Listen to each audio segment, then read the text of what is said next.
4 decades ago, a campaign based in Wales led to major changes in the way that people bought properties and the charges that they had to pay. Remember, ground rent, maintenance charges, all that kind of thing? Well, leasehold reform was going to do away with the pain of paying most of those things. But it appears it's back in disguised form.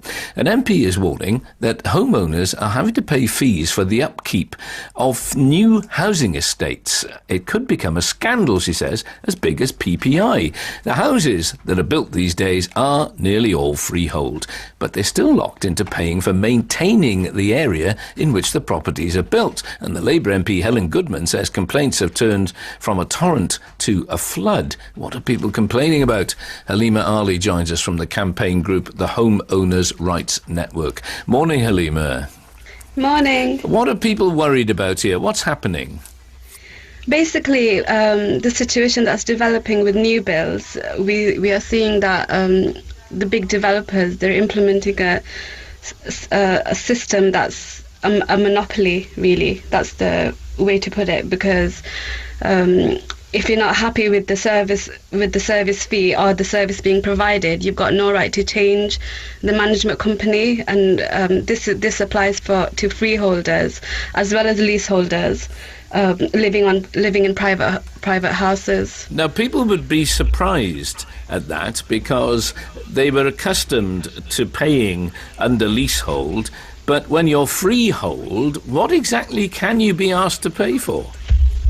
You're being asked to pay for the local shrubs, the grassland that's surrounding the development, and typically parks that are in the development itself, but they're public open spaces.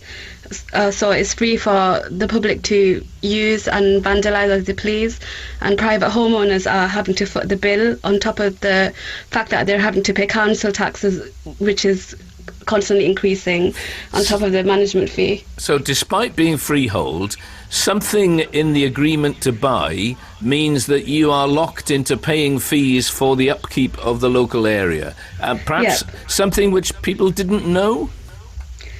I'd say when we're told to when we're in the process of buying our home that the fee is small and it seems reasonable, but when is the actual details in the contract that is something that people need to be aware of. Is not made clear that the managing agent can stop you selling your home.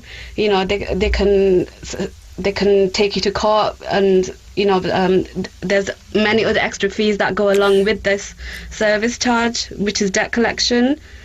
It's really outrageous what's going on. Well, what can you do about it? Because in theory, if you buy freehold, you own the building, you own the land in perpetuity. So if you are being asked to pay these charges, what can you do?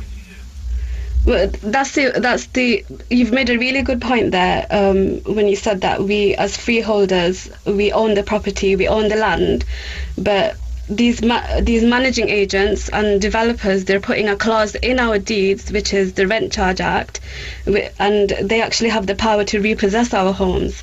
So this is a massive question as to what are we? Are we freeholders, or because if they have the right to repossess our homes, how are we freeholders? Well, we'd love you, if you're out there, if you've bought a house. Thank you very much, Halima, by the way. We think there are at least 20 estate developments in Wales, mostly new estates, where this is going on. 8, 10, 12, if you've had any problems on the text.